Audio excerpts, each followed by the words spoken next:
Boa tarde, pessoal, tudo bom? Estamos começando mais um podcast da MXM, hoje com a presença ilustre da Luciana Uchoa. A Luciana é presidente da Domingos e Pinho Contadores. É uma alegria ter você aqui, finalmente conseguimos. Eu que agradeço o convite, sempre bom estar com vocês. Poxa, muito obrigado, muito obrigado. Lu, antes da gente começar, eu queria que você falasse, se você puder falar um pouquinho mais da sua trajetória, como que você caiu nesse universo da contabilidade, como que você foi parar na Domingos e Pinho Contadores, contar um pouquinho de você e como tem sido sua trajetória. Muito bem. A contabilidade entrou na minha vida por acaso, foi uma realmente falta de opção na hora de escolher o segundo grau ainda, né, o técnico. E quando eu entrei no segundo grau, eu me apaixonei. E aí fiz todo o segundo grau, me formei em técnico de contabilidade, fiz a graduação em contabilidade e fiz uma pós-graduação em ciências contábeis. Então, que eu gosto de contabilidade, não se tem dúvida. Realmente. Né? Pois é. Mas no último ano, eu já tinha trabalhado em banco, já tinha trabalhado em outros lugares, e eu queria muito terminar a faculdade tendo feito um estágio na área. Precisava. E aí que a Domingos e Pinho, no momento que eu estava saindo de um emprego, um amigo falou, Domingos e Pinho está com vaga aberta. E aí eu fui para Domingos e Pinho. Entrei como estagiária, lá cresci, tive uma carreira rápida, com 3 anos eu tinha assumido uma gerência na DPC, e desde então eu estou lá há 29 anos, galguei todos os cargos, me tornei assistente, analista, gerente de contabilidade, gerente geral de contabilidade, diretor operacional, até assumir a presidência em 2022. Uma curiosidade, a ADPC naquele tempo já era uma potência como é hoje? A DPC era praticamente única no mercado do Rio de Janeiro. Então, naquela época, a empresa ia completar 10 anos. Eu entrei em março de 95, em abril ela completou 10 anos. A gente já tinha um grande reconhecimento, porque a empresa, quando o Manuel Domingos e Pinho constituiu a DPC, ele já tinha tido outro escritório, mas quando ele constituiu a DPC, o foco dele era cuidar bem dos estrangeiros que estavam vindo, ter um tratamento diferenciado, da gente ter proximidade com o cliente, e isso fazia diferença aqui no mercado. Então, no Rio de Janeiro, principalmente, nós éramos muito conhecidos e a gente acompanhou vários mercados que se abriram, né? Não à toa. Por que a gente é tão conhecido no óleo e gás? Sim. Porque a gente, por ser muito conhecido e ter esse atendimento ao estrangeiro, hoje de uma carteira de quase 600 clientes, entre 60% e 70% são empresas internacionais. Então, a gente recebeu... Uma quantidade muito relevante. Com certeza. Então, a gente viu o mercado de telecomunicações abrir, de internet abrir, de mineração abrir, de resseguro abrir, e com petróleo não foi diferente. Então, lá, quando saiu a lei do petróleo, os estrangeiros estavam vindo com expectativas de entrar no round 0, no round 1, a gente já estava atendendo essas empresas. Então, isso faz diferença. Entendi. E a gente estava andando pela ROG, pela Rio Oil & Gas, e você conversa com bastante gente, conhece todo mundo do mercado, é muito presente que todo mundo vem falar com você. E você tinha comentado comigo que você vem nessa feira há muitos anos. O que você pode falar para a gente, como você tem percebido a evolução dessas feiras que, de alguma maneira, refletem a evolução do mercado? Como você tem visto? Desde o começo eu frequento. Primeiro eu frequentava apenas como visitante e depois a gente começou a participar como expositor, e isso vem até hoje. E a gente está sempre aqui para fortalecer a presença, estar próximo dos clientes. A gente conhece muita gente aqui, a gente atende muita gente, porque a gente não atende só as empresas operadoras, mas também muitas empresas prestadoras para esse segmento. E eu me lembro, logo numa das primeiras edições, eu vi uma diretora que o mercado conhece bem, ela já não está mais entre nós, mas só eu falar isso, o mercado já sabe de quem eu estou falando. E eu me lembro uma vez que eu estava no stand, falei, você por aqui? Eu estou com esse pessoal todo da Receita Federal para explicar para eles o que é uma árvore de Natal, Ixi. o que é um cavalo de pau, Ixi. porque as pessoas não conheciam. E são termos e do a mercado. Receita Federal, para desembaraçar, para trabalhar com todo esse esse público precisava entender, porque logo no começo eu falava em cavalo de pau. Cavalo de pau o pessoal achava que era brinquedo de criança. Árvore de Natal, o pessoal achava que era relacionado ao Papai Noel. ao Natal. Então, quando apareceu a árvore de Natal molhada, aí mesmo o pessoal não sabia o que era. Então, o que eu vejo é que cada vez mais a feira traz, né, esse grande evento, traz mais players. A gente tem muito prestador de serviço e de material, então isso faz com que o próprio mercado possa conhecer. É uma grande oportunidade.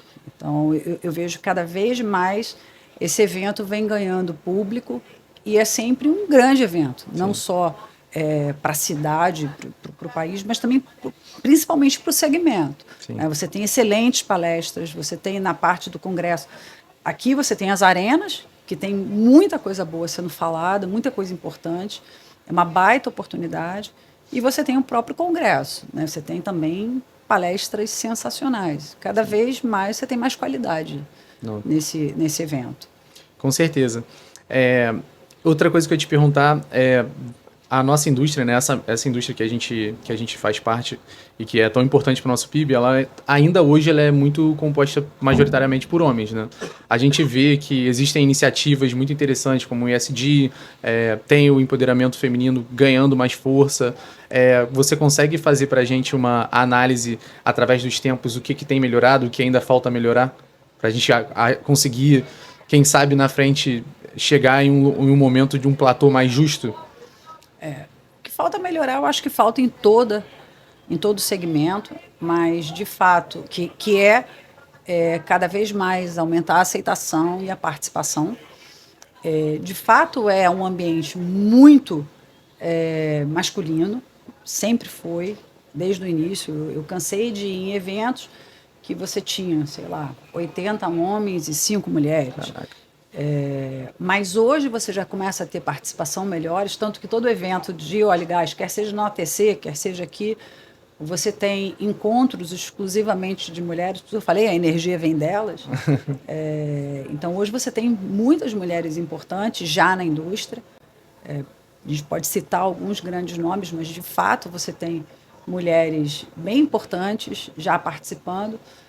Mas quando eu vou para o mercado, quando eu olho para o mercado, tem sim muita restrição. Eu me lembro da minha primeira OTC, você olhava para o lado e você tinha um público muito masculino. Mas você tem hoje mulheres muito competentes já no óleo e gás, e isso cada vez mais tende a crescer, porque eu penso, e não é porque eu sou mulher, a competência não tá relacionada a gênero. Perfeito. E acho que essas grandes mulheres que estão hoje no óleo e gás vêm mostrando isso.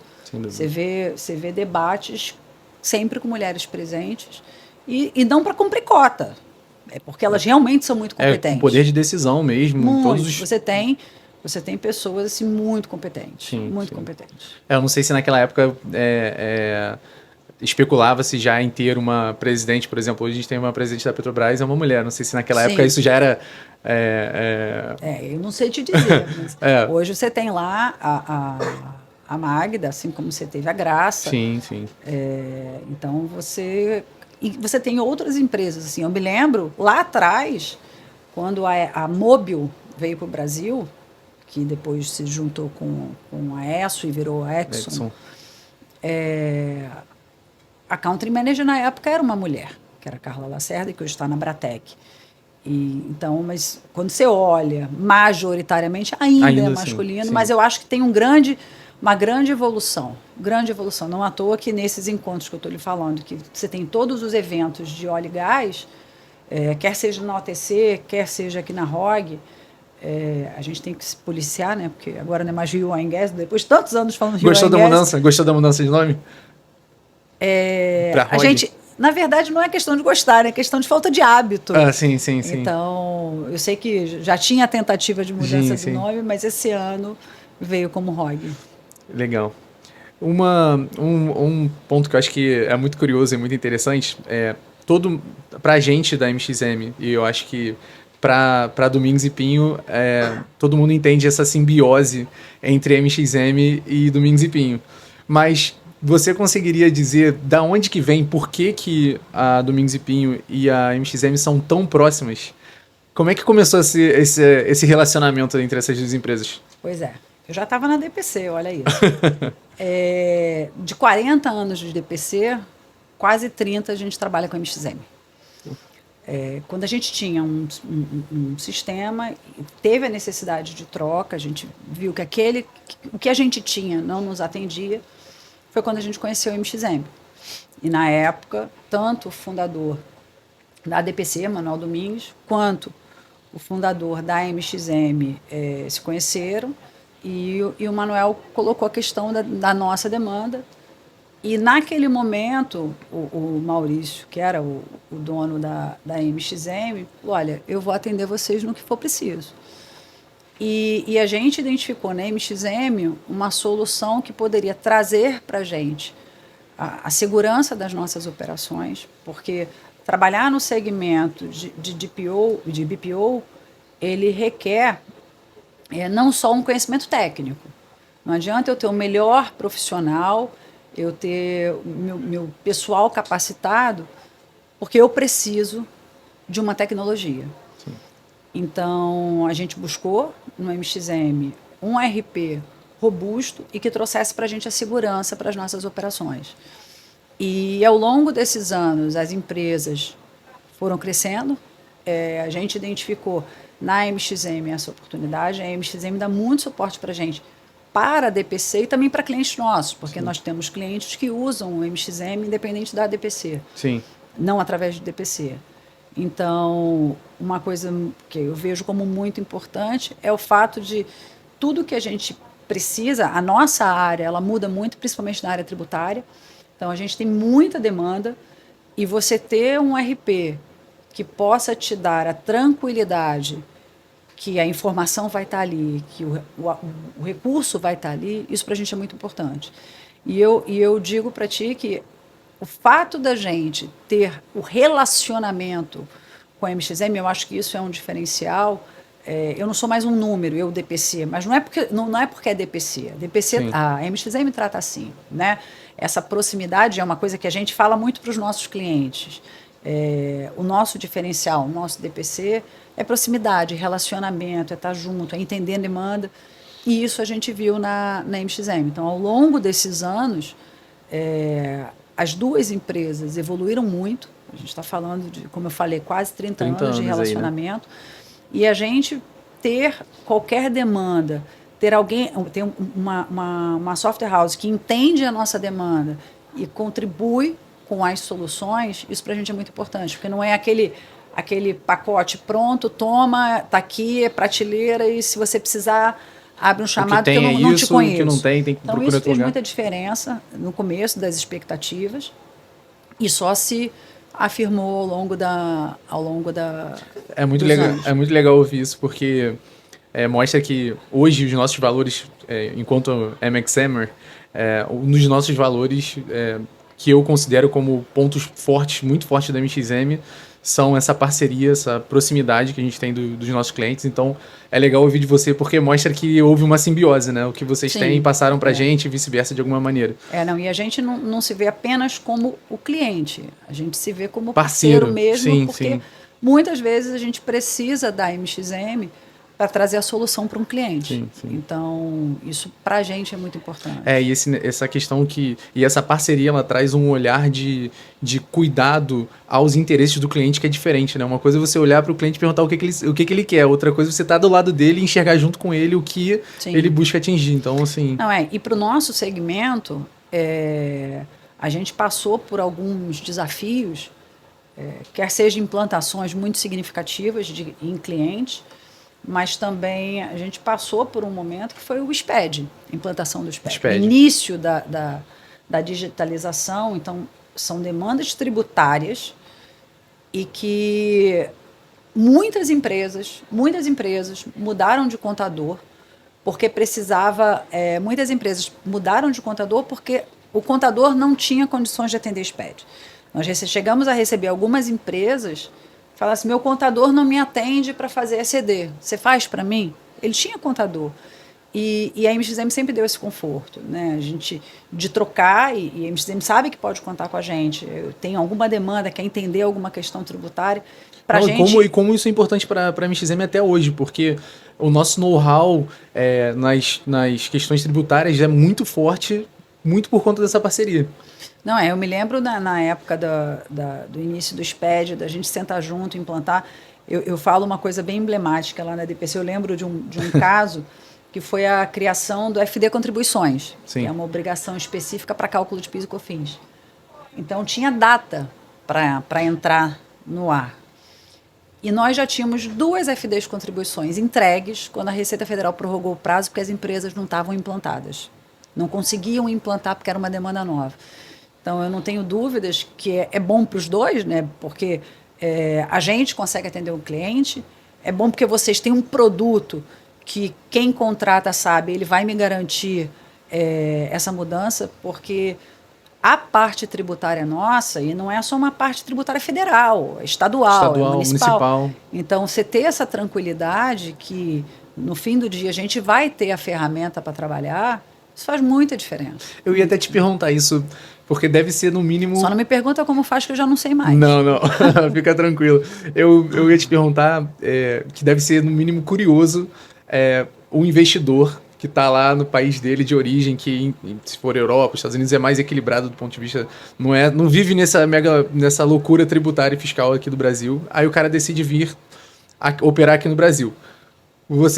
Como é que a contabilidade, como é que o time explica essa loucura que a gente vive? Deve ser engraçado, né? Primeiro a gente tem que dizer, o Brasil é totalmente diferente. Sim. Que não é algo que a gente se orgulhe por isso. Pois é. Né? Dizer que nós somos um dos sistemas mais complexos não é orgulho para a gente. E muitos dos nossos clientes, eles chegam no Brasil, mas já investindo em outro país. Verdade. Então, ele já tem experiência de operar na Holanda, na Espanha. E às vezes ele acha que vai ser mais do mesmo, né? Mas é sempre. Porque você explicar que aquela operação, isso não sou eu que digo, não, existem estudos disponíveis na internet, que se você gasta por ano menos de 150 horas para executar as obrigações tributárias, não é calcular imposto, porque no Brasil não é só uma questão de calcular imposto, é você manter as obrigações tributárias em dia. Se no Canadá, sei lá, você gasta 150 horas ano, no Brasil você gasta 1.000 e não sei quantas horas. Então, você explicar para o estrangeiro que não adianta ele querer isso, é uma coisa que a gente fala muito do próprio MXM.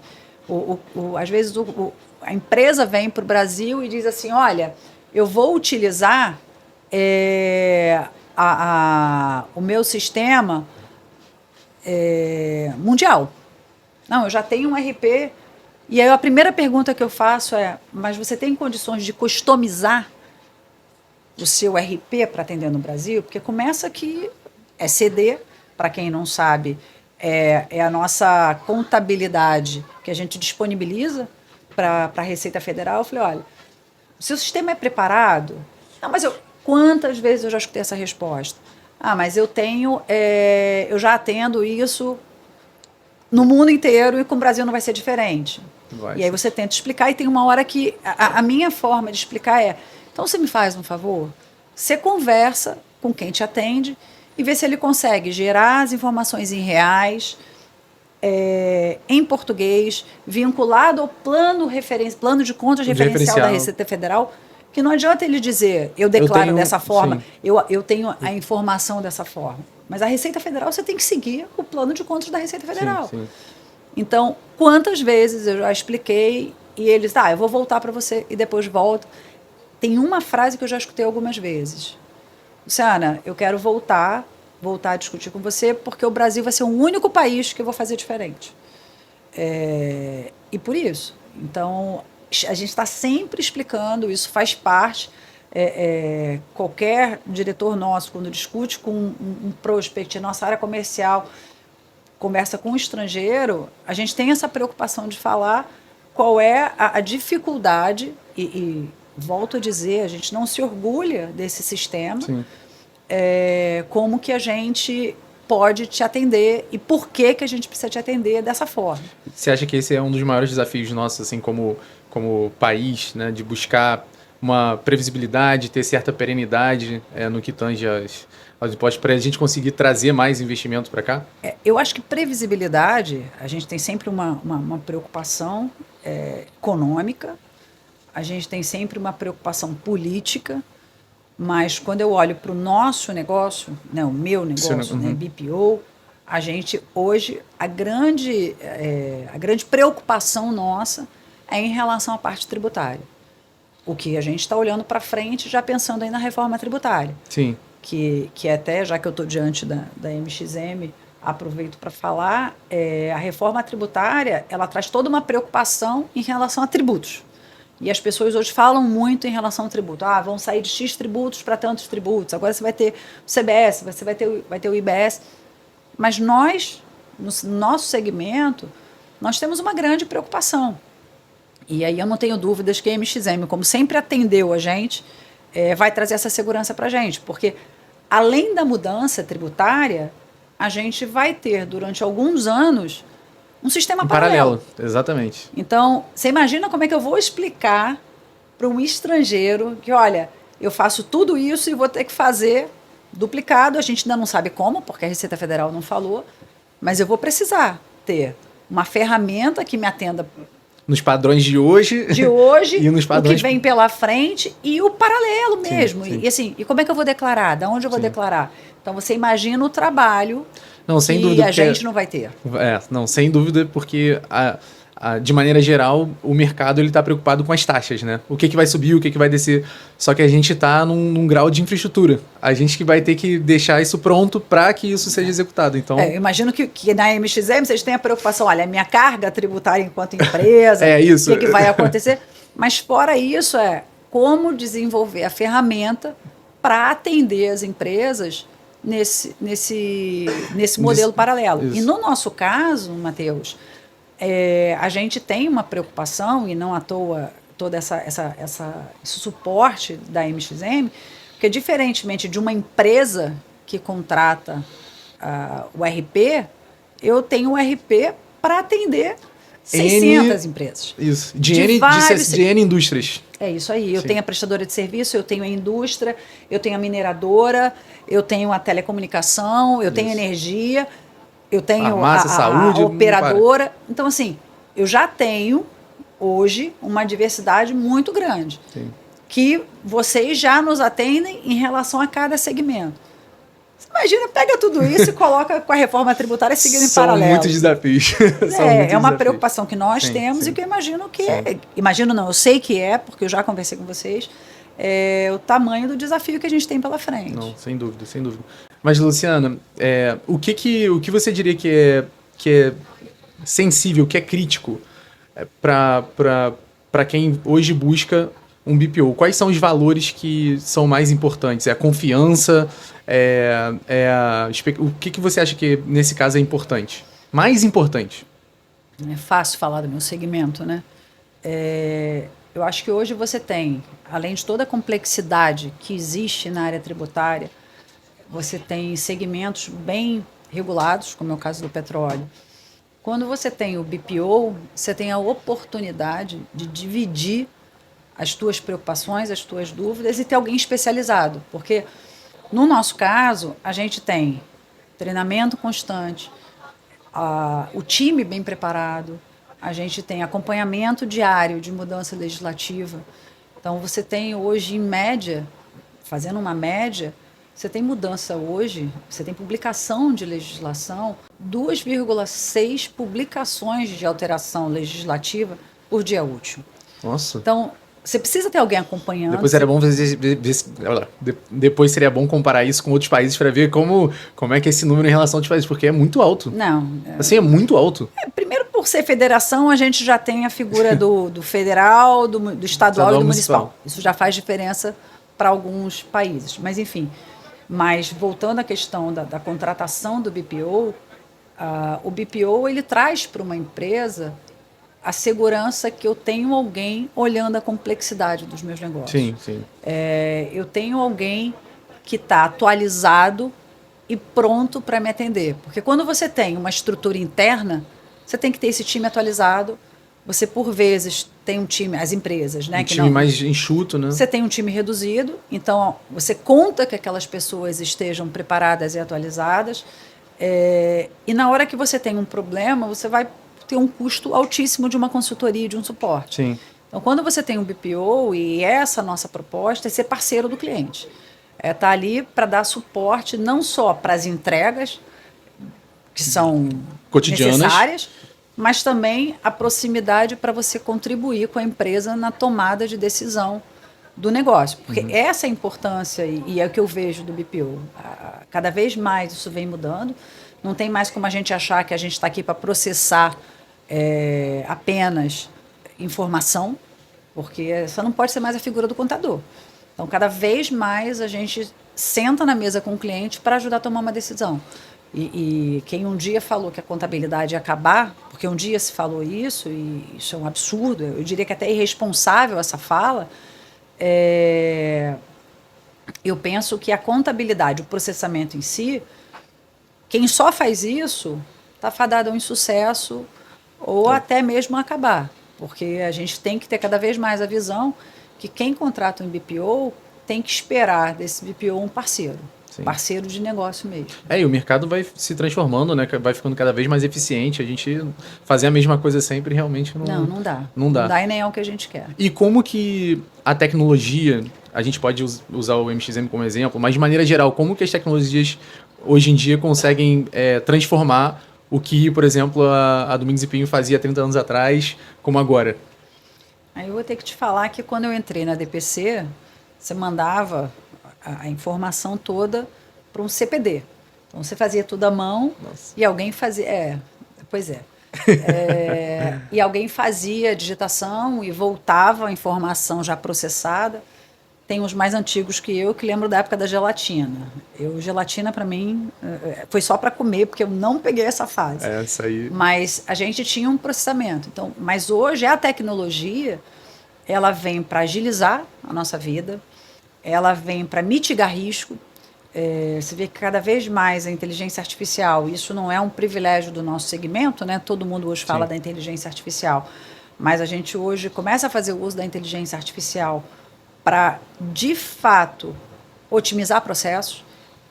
Nós temos dentro da DPC o desenvolvimento interno de uma série de robôs para fazer aquelas atividades manuais, aquelas atividades rotineiras.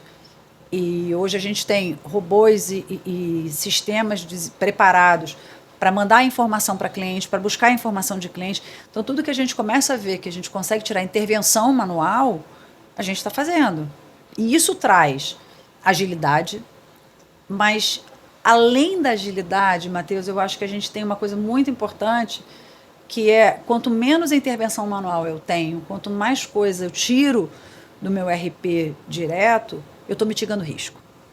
E no nosso negócio, a gente tem risco todo dia, porque a gente trabalha com apuração, a gente trabalha com informação, e a gente trabalha com muitas obrigações. Então, hoje, você não entregar uma obrigação acessória... Pode acarretar uma série de multas, enfim. Muita penalidade. Então, Sim. Hoje a gente tem desenvolvimento de sistemas que controlam as nossas tarefas. Se mandou, se não mandou, se o cliente abriu a guia que a gente mandou, se não abriu, o cliente recebe e-mail dizendo, olha, você não abriu a informação, a gente recebe informação, olha, o cliente não abriu a informação. Então, a inteligência artificial vem para ajudar a gente.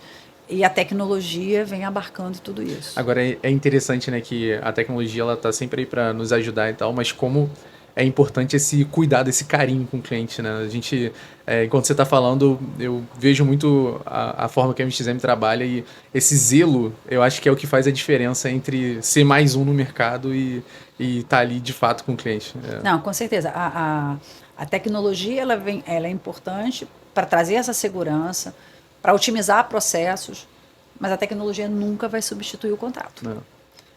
Você só consegue atender bem o teu cliente se você tiver contato para saber o que ele está demandando, quais são as dores dele, quais são as dificuldades dele. Então, esse relacionamento, tecnologia nunca não substitui. Não substitui. Eu outro dia escutei uma coisa bem interessante, que é a inteligência artificial, ela não substitui o homem. A inteligência artificial substitui o homem que não sabe inteligência artificial. Legal, interessante. Então, isso, a gente tem que usar para melhorar a vida. Isso. E não achar que vai substituir.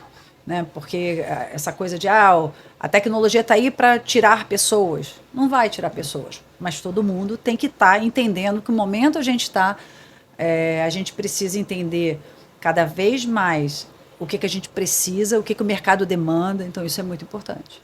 Beleza.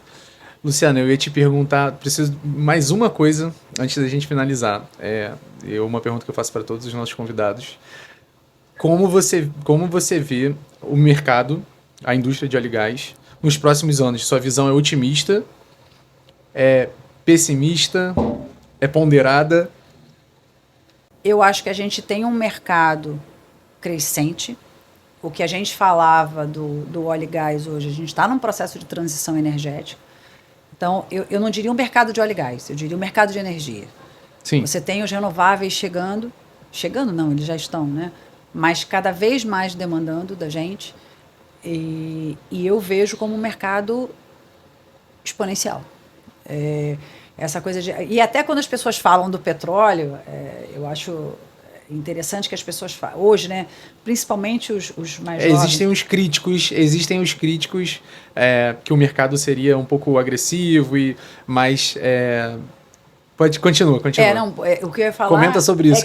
É que hoje as pessoas... Hoje tem muito, né? As pessoas muito voltadas para o propósito e falam do petróleo. Petróleo é uma energia suja, né? Só que assim, o esmalte que está na minha unha leva petróleo. Essa minha camisa aqui... Quem está com camisa de poliéster, então, está com petróleo. Sim. O saquinho plástico, o copinho plástico, tudo isso leva petróleo. Isso aqui tudo. As pessoas esquecem que o petróleo, ele não é apenas a energia.